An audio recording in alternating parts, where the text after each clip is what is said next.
Her triumphs? I took a group of women that didn't believe in themselves, and I just believed in them. Her trials?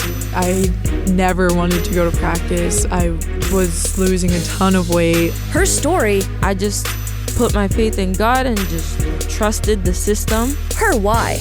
I want people to see what I did and say, oh, that's so awesome. I'm gonna be better than that. That would be how I hope that this journey ends.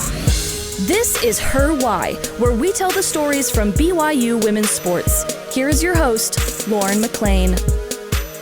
Today's guest is junior sprinter and hurdler Adaobi Tabugbo, who recently became number 3 all-time at BYU in the 60-meter sprint. Adaobi, thank you so much for coming here with me. Thank you so much for having me. So I know you have Nigerian heritage, which is so cool. Your name is so unique. First of all, how do you pronounce it? It's pronounced Adaobi Tabugbo. Okay, and you mentioned that it's a tonal language, so it's it's really hard for most of us to say, right? Yeah. What does it have a meaning? Yes, it means first daughter of the compound. In some cases, it can mean first daughter of the king, but the first half of the name means first daughter. Okay, that's incredible. And you are from Maryland, but you speak Igbo, a Nigerian dialect. Yeah. How did you learn that language? I was born in Nigeria and I came to the U.S. when I was about 2 years of age. And my paternal grandmother was not an English speaker. And she migrated to the U.S. as well. And she wanted to be able to communicate with us, so she was very apt on us retaining our language, me and my 5 brothers. So she said, if you leave the house, you can speak English, but as soon as you step in the house, no English. So we were not allowed to speak English in the household. Oh my goodness. So is Igbo your first language? Yes, it's my first language, but I picked up English very quickly. So you basically have to learn English outside of the home, like when you went to school. Did you learn it from other people? Yeah, it was easy because the shows that we watched on TV were all English. Okay. I love that so much. So do you still have family in Nigeria? Oh, yeah. I have a lot of family in Nigeria. I have both paternal and maternal family members, a lot of cousins there. Do you ever get the chance to go visit them? Yeah, I actually went last year. And I saw a lot of new babies, and it's just nice going back because they're all just so happy to see you. And there's an unexplainable feeling of home that I have whenever I go back to Nigeria. So back to Nigeria, I love that you mentioned that you just love visiting and it feels like home and family. What's it like there for those of us who've never had the chance to visit? Well, there are a lot of similarities to the U.S. in like figurative terms, like the wealth gap, for example. It's so big. You have billionaires living 5 minutes away from people asking for money on the street. It's such a big difference. And the dollar translates really well. And unfortunately, the economy isn't great, and the government needs a lot of work. And there are a lot of people suffering and dealing with malnutrition or just who can't go to school because they don't have money. So when I represent Nigeria and I talk about it, it's more for the people and to bring light to the people living there. And so, yeah, I mean, but it's really, really beautiful. It can be stressful sometimes, but it's really beautiful. The beaches, the homes, the architecture. A lot of people build their own homes. So you see a whole lot of architecture there. Incredible.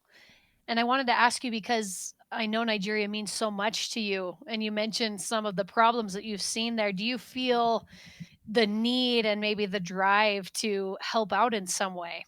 Oh, yeah, absolutely. It's just because growing up, I've seen it in my family members. My mom and my dad, I don't remember my dad because my mother was widowed when I was about a year old, almost 2 years old.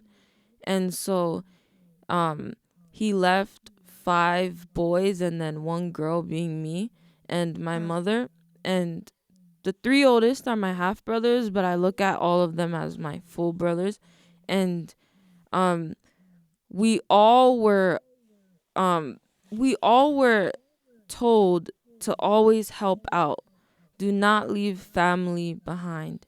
So my mom, she does philanthropy projects back in Nigeria and back in our village. And like last year when we went, she gave bags of rice and beans to the widows there and the children. And seeing things like that just really inspires me to help, because to whom much is given, much is required.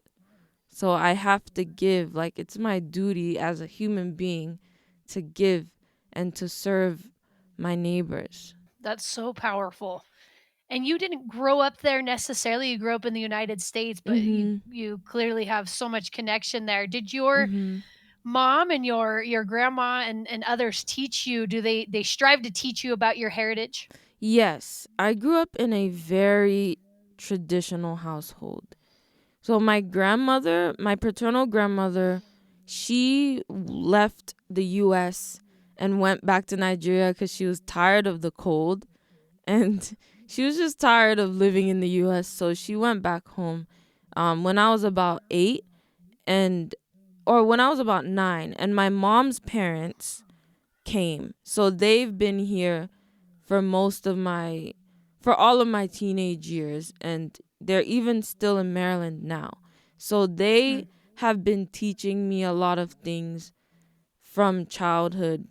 And so we just grew up in a very traditional household. For example, my grandmother, my maternal grandmother, she's always cooking. She owned a restaurant in Nigeria for about 30 years. So she's always cooking. And they hate when we go out to eat.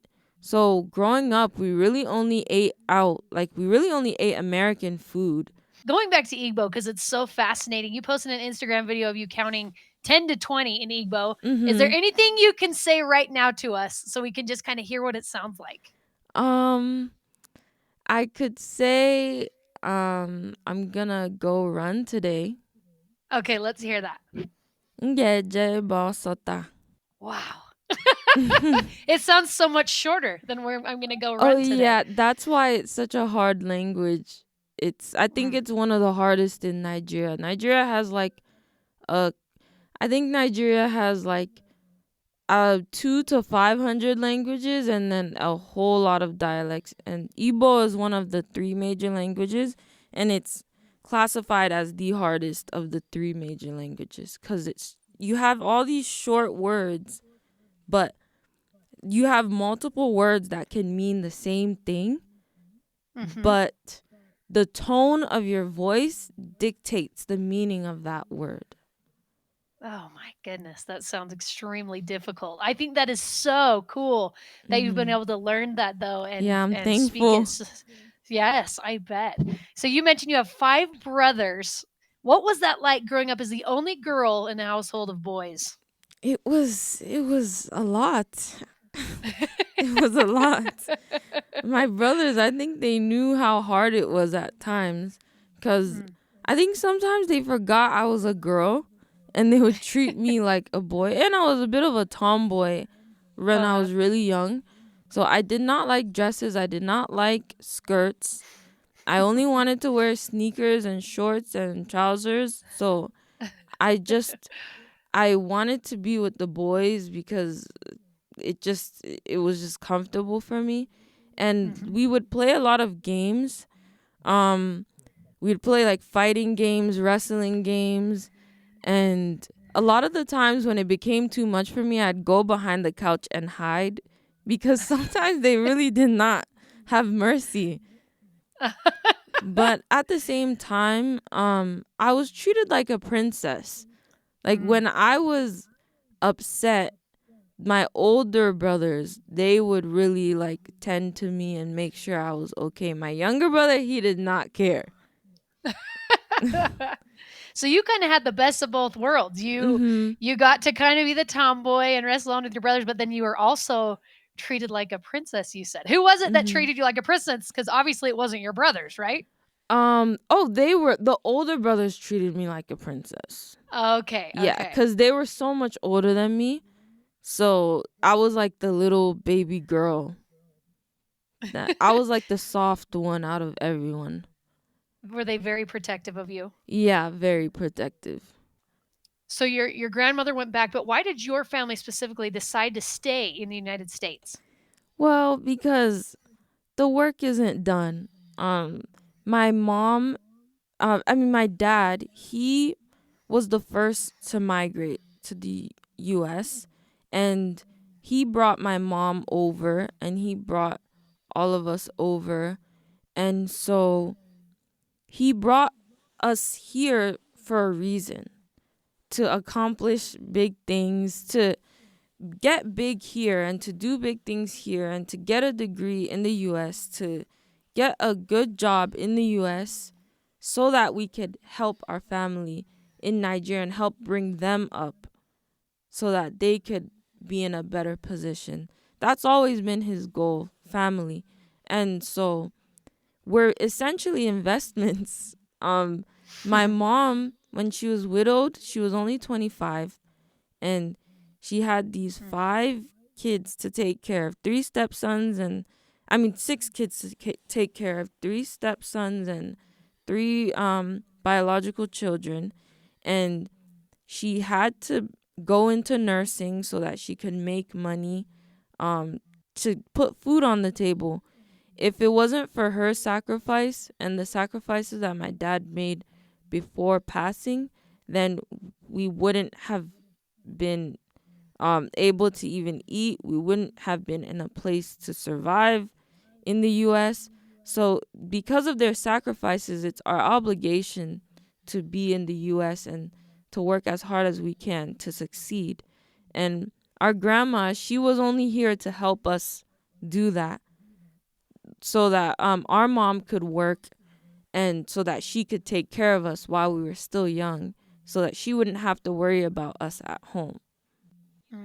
You talk about your mom a lot and how hard of a worker she is. I'm sure that means so much to you.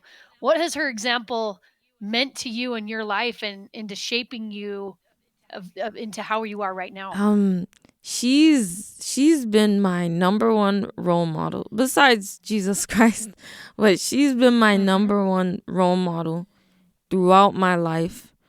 She's just been through so much, but you wouldn't know when you talk to her. She's just a very, very, very strong woman. I think the biggest thing I learned from her is to limit my complaints, because we have food on the table, we have clothes to wear, we have shelter because of the strength God gives her. And it would be almost a disservice to God to complain about what's going on in life when it could be so much worse. So she does not like to complain. She does not like to look at the negative side of things. She's always like, okay, this is what's going on. Just work through it, or just get over it, get through it, because no matter what, you're going to have to deal with it. It's just how you handle that stress determines how much you grow. So that's the biggest thing I've learned from her.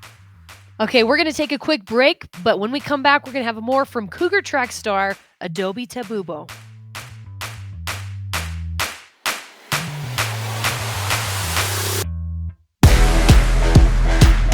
We're here with Cougar track star Adaobi Tabugbo. All right, so you're from Maryland. That's clear on the other side of the country. Yeah. What led you to end up here in Provo at BYU? So a big part of it is Stephanie Perkins. She's no longer at BYU. She's at Southern Illinois now, but she recruited me hard. And from what I heard, she knew a mutual friend to my sprints coach, Coach Terrell Tate, in high school. So he was my sprints coach in high school. So they knew a mutual person in the track and field world that has heard about me. And she was just like, I need a hurdler. She doesn't need to be extraordinary. I just need a hurdler that I can help develop. And that mutual friend said, I know this guy in Maryland named Terrell Tate, who coaches this hurdler along with my head coach, Philip Rogers. They were like, I know this person in Maryland with this 14-second hurdler in the 100 hurdles, and I think you could do something with her. And Coach Perkins was like, yeah, I can definitely work with that. And I came to college. I mean, I've never even heard of BYU before she recruited me. And when she recruited me, I looked up the school and I was like, Utah? I was like, I've never been to Utah. I've never even been to the West. So I was like, the farthest I would ever go for college is Texas. Like the farthest west. Yeah. Because I have family in Texas. There are a lot of Nigerians in Texas. I was like, that is the farthest I'll go. And she just recruited me so hard. And then COVID hit and a bunch of those schools just dropped. And so I was left with a few options.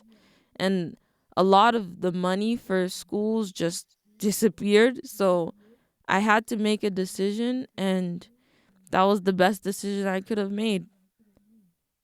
Man, so what was it like for you never even coming to the West before, and you come to Utah, a predominantly white place, right? With the Church of Jesus Christ of Latter-day Saints being the dominant religion. What was that like for you when you first stepped foot here? I'm not gonna lie. My first day of school, I actually cried because I was like, there's no way this is my life right now. Because I'd never been around so many people that don't look like me. And I just was overwhelmed by that aspect of it. And I just cried because like I would go to one class, I would see no one that looked like me. Then I'd go to my next class, no one looked like me. And then I was just going through my schedule hoping that in one class there was someone that looked like me. And that was not the case. So I cried and I called my mom. Being the strong, tough Nigerian woman that she is, she was like, you made this decision, so you're going to tough it out. She was like, wipe your tears and make the best of it. So I got over it, and I was able to accomplish big things after that.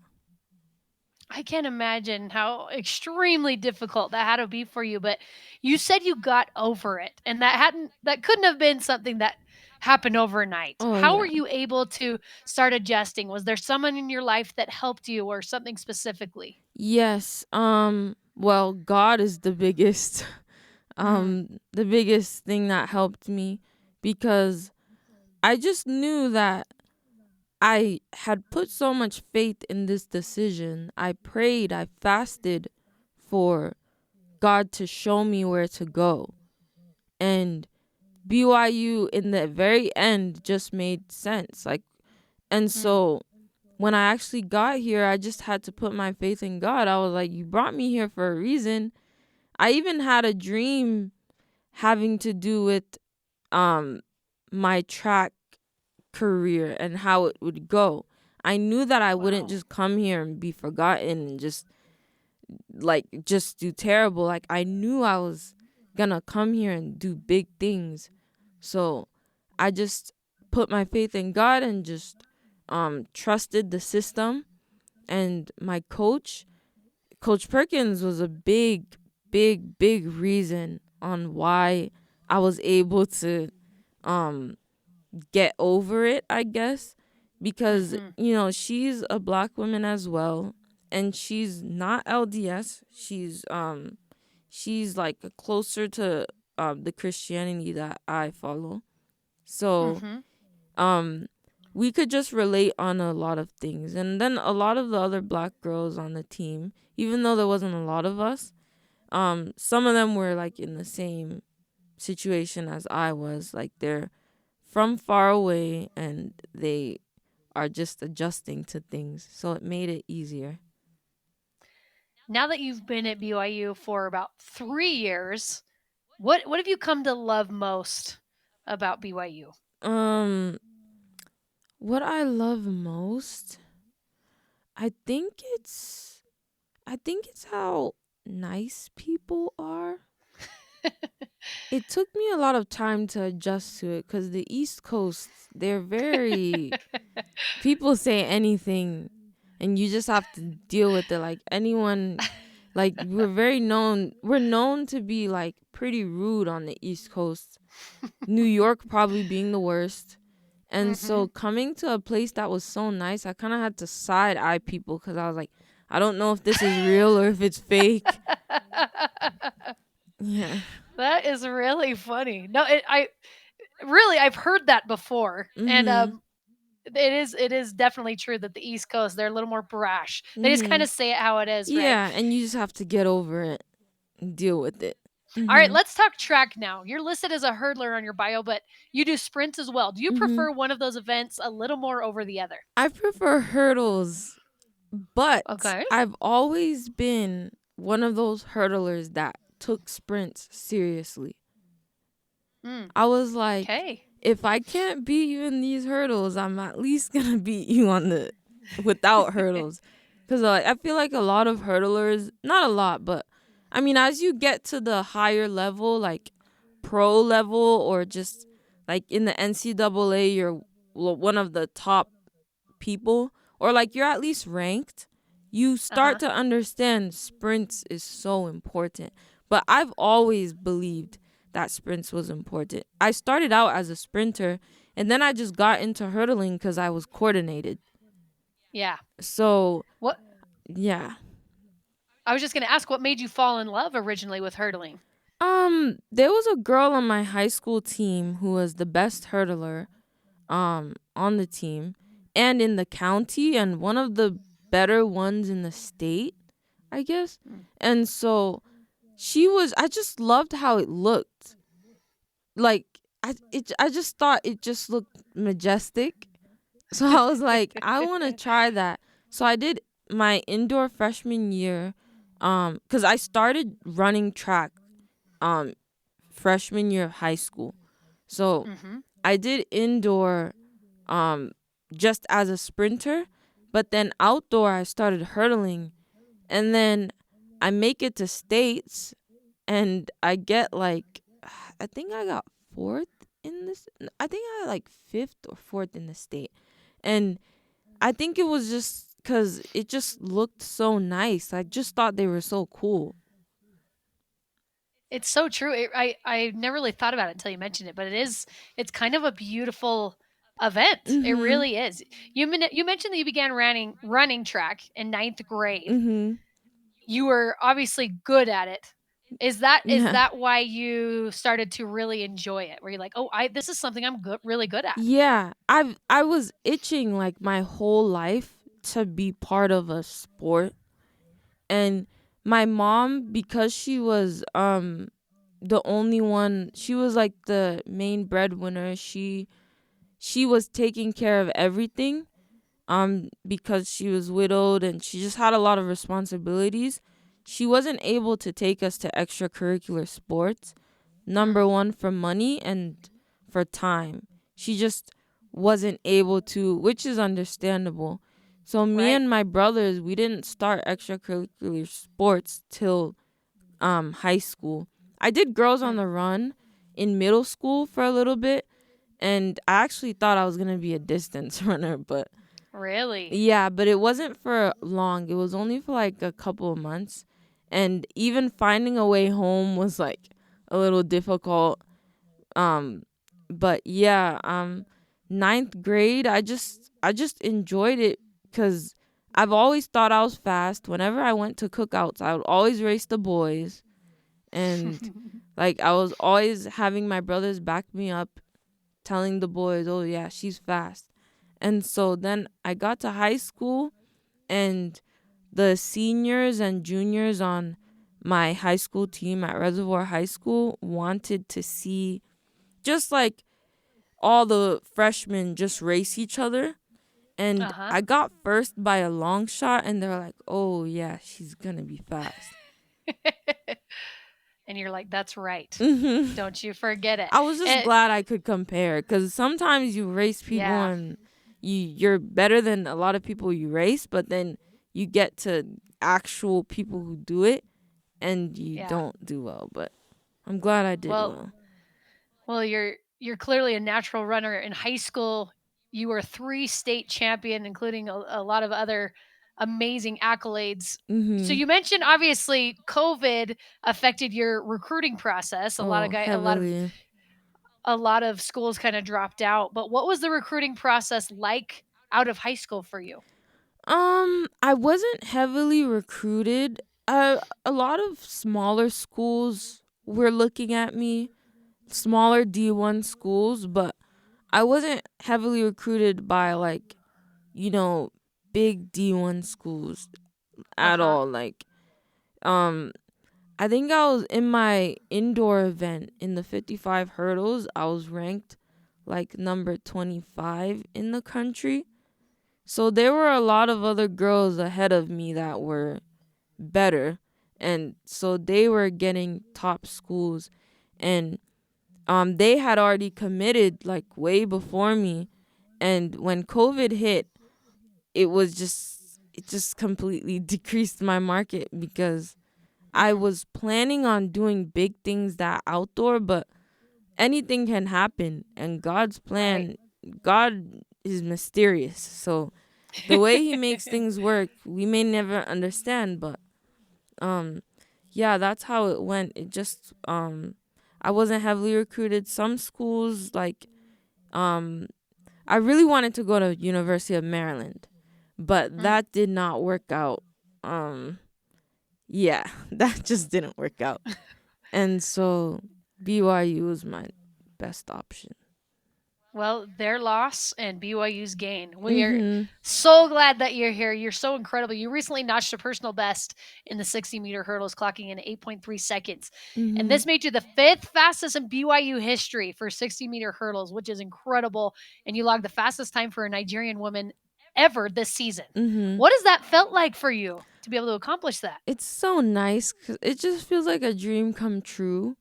And I'm not where I want to be. I mean, I'm where God says I should be, but I'm not where I ultimately want to be yet. So it just feels like another step for me, and I'm glad that I'm taking that step. I'm not going backwards. I feel like I'm only going forward right now. It just feels great, honestly. It's a dream, because I've always wanted to run for Nigeria.